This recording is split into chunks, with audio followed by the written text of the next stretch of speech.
All right, all right, all right, all right, all right. Dak Prescott supposedly will sign his 4-year contract by July the 15th. And the whole, anti-Dak Prescott movement is really, really upset about it.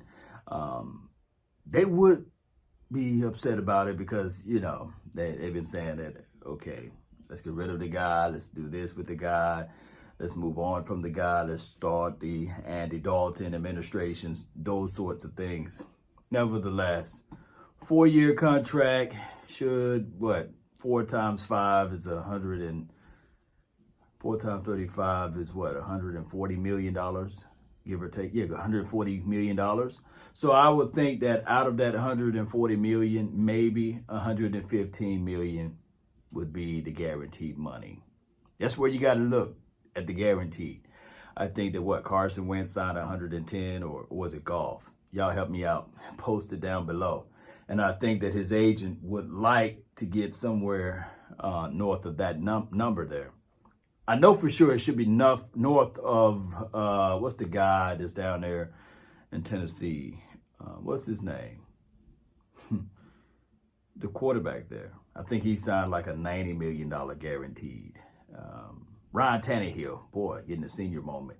So Ryan Tannehill signed a $90 million guaranteed. So it should be north of 110 million. Either Golf or was it Wentz that signed $110 million guaranteed. And that's just how it goes. That's just how the marketing arm goes, So 4-year deal, $35 million a year.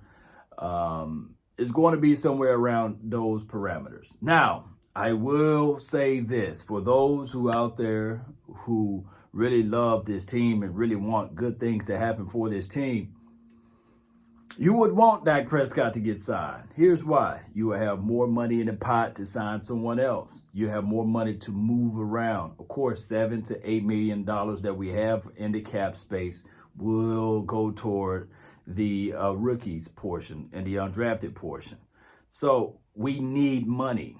Now, everybody's paid. If you really look into it, everybody's paid. And of course, you would want Dak Prescott to get paid now, because I'm with the belief, hear me out, I'm with the belief that if we have a season, Dak Prescott numbers will, or his skill set or his play, he improve every year, will be better than what he exhibited last year. It will be better than what he exhibited and exuded the year before last year. You guys get what I'm saying, right? And this is not me just trying to say, hey, I'm pro Dak and Dak Prescott will be the guy to take us to the promised land. But it's just the reality of it.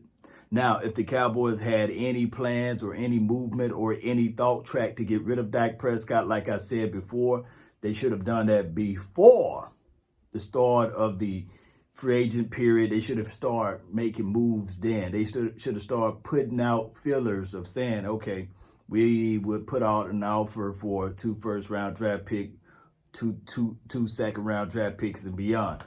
Nevertheless, the Cowboys have some type of love and adulations towards Dak Prescott, regardless of how the anti-Dak Prescott feel. So I'm thinking that Dak Prescott will be here for another 4 years, and it'll be another 4 years of misery for the anti-Dak, and another 4 years of promise for those who believe that Dak Prescott is a guy that's solid and he's always improving. And now, if he did all of that with Jason Garrett, you can only imagine what he would do with a Mike McCarthy. That's how most people are looking at it from the optimistic side of it. Now, will there be a season so that we can see these type of growth? I'm seeing and I'm hearing news out there from the NFLPA, Players Association. They are rooting to not have a preseason game, period. Now, in a sense, that's good for some of the players. Nevertheless, for most of the players who are trying to make the team, it's bad news for them. They need to have a way to showcase their talent, not just in practice, but against different people, and of course against somebody yelling and screaming at them from the audience or from the stages of the NFL. I don't know how this COVID situation really is going to go through. Me personally thinking, looking at everything, I wish that all of the players can find a way to be healthy, work out extra, improve their immune systems by other strenuous situations, whatever it may be. But the hardest problem of this will be, even if a player is healthy and they asymptomatic or not showing that they are carrying the COVID or what have you, and if they're taking care of loved ones, or if they have to go back to their wives, or they have to go back to their girlfriends, or if they keeping their grandmother, or they keeping someone that's have health complications or immunity deficiencies, things like that, then they can pass on something that they caught from another player. So that's a whole can of worms that we do not want to go down that lane on. Although the craziest thing of it all, although you can sign a waiver and say, I would not sue the NFL, or I would not sue the gaming commission, whatever it may be, I would not sue in order to play. I would not sue, the NFL I know the risk at hand of playing this sport, but you can't count for you contracting this disease or virus, basically, and you go home to your loved one and you pass it along to them. that is a whole can of worms. And on top of that, especially if you have little ones like a baby and things like that, we just don't know. We flat out don't know. So my thing is, with this COVID, we just need a vaccination, a vaccine, or something that can stop the spread. And that's the $1 million question. And so far, some clinical trials have shown that it help aid in it, but it's not a proven situation. It's not approved by, certain factors as relates to the World Health Organization, whatever the name of those things are. So there goes to show you how all of this stuff can just be so fickle. It is. It's so fickle. Now, me personally, do you guys think that Law Nation is happy that this thing with Dak Prescott, Dakota Prescott, is almost over with? Hell yes. I'm so tired. Look, I give praises to myself when I go a couple of episodes by not talking about Dak Prescott and his contract situation. Man, it's like I finally went 2 to 3 days without talking about it. And then this type of news occurred, and then we got to talk about it. I really, really, really think that the Jerry Wayne Joneses and how they handle their star players is trash in a sense, because we go through this emotion. Well, I'm not emotionally about it, but the fan base collectively is emotionally charged about it, because they feel like everybody want to be right. Everybody want to be right.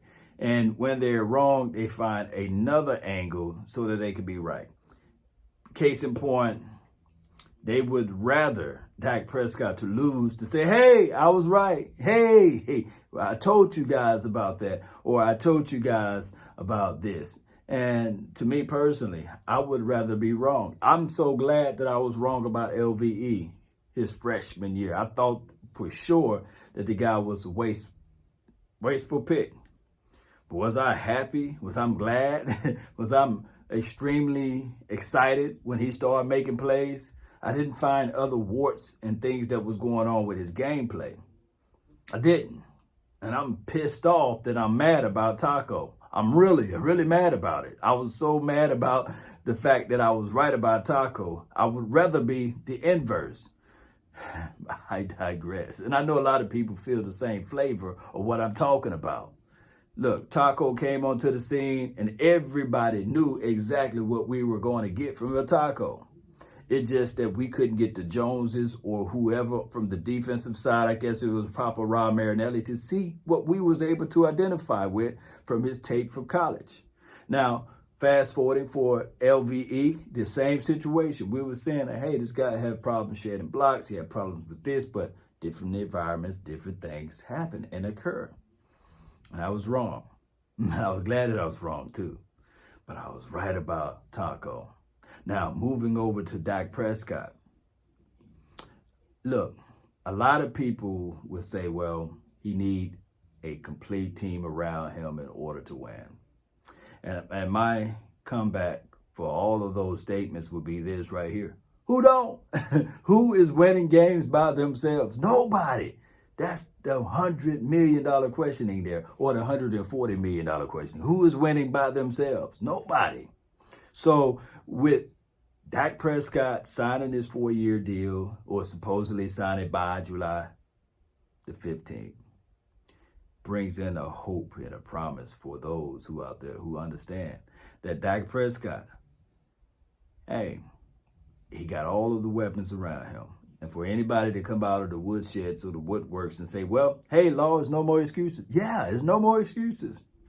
This brother is going into what, his 6th year now? Or 5th year, 6th year, going into hey, this guy's a veteran now. This guy's no rookie at this thing. So we got to look at this thing and say, well, it's time. It's flat out time. And you got 4 years to get it done. What type of 4 years, what are we talking about? Well, we know that Mike McCarthy is on the timetable. He would not be given the grace and the mercy that Jason Garrett got. So we know for sure that this coaching staff got a timetable that's really short. Dak Prescott do too. And I love the fact that it's 4 years and we can say to ourselves, hey, if it don't happen within 4 years, and I'm not talking about, hey, we got to win Super Bowls for all of the 4 years. No, but we got to see a level of consistency with win power.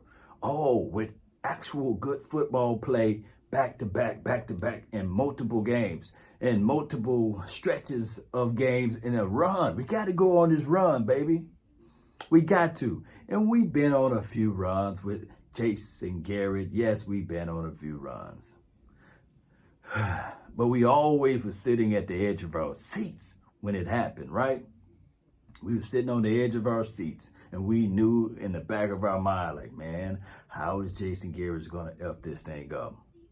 But there's a new era right now, a new feel, a new flavor, a new everything. This coaching staff doesn't have any love affair for these current players. They should not. And they should know for sure that their rope is not long. Definitely not as long as Jason Garrett. They should know that. They should know that they got to come out and really run, regardless of what COVID is going on and all of the other stuff that's going on. They got to figure out a way to win, baby. That's the reality of it. So with that being said, please subscribe to this channel if you love the content. Let me know. I'm not right all the time. That's what you guys are there for, right? Post me your thoughts about good old Rain Dakota Prescott. Do you really want him to sign that 4-year deal for $35? Or do you want him to play under that franchise tag? That's the craziest thing of it all. Because I believe if he plays under that franchise tag, which you guys can go back and rewind, I believe if he play under that franchise tag, it will be one of the biggest mistakes of Dak Prescott's career. And on top of that, it will be a crazy mistake for Jerry Wayne because he's going to end up overpaying. All I can think of is that if Dak Prescott was able to do whatever he did with Jason Garrett for the first couple of years or what have you, it's going to be magnified by 10s under Mike McCarthy, regardless of how you put that thing together. So post me your thoughts down below, how you guys feel. I really want to know. It's intriguing to me, you know. I want to know how you guys feel about this. And share this content. Let a friend, neighbor, foe know where to go when they want to tune in to Cowboy Sports Talk and Beyond. My name is Law Nation, LAW Nation. Follow me on multiple platforms. Hit that like button, subscribe to this page again. And remember, you're listening to nothing but the best. Shout out to Beer Gang Nation, too. Let's go, baby. Salute. We're out. Peace.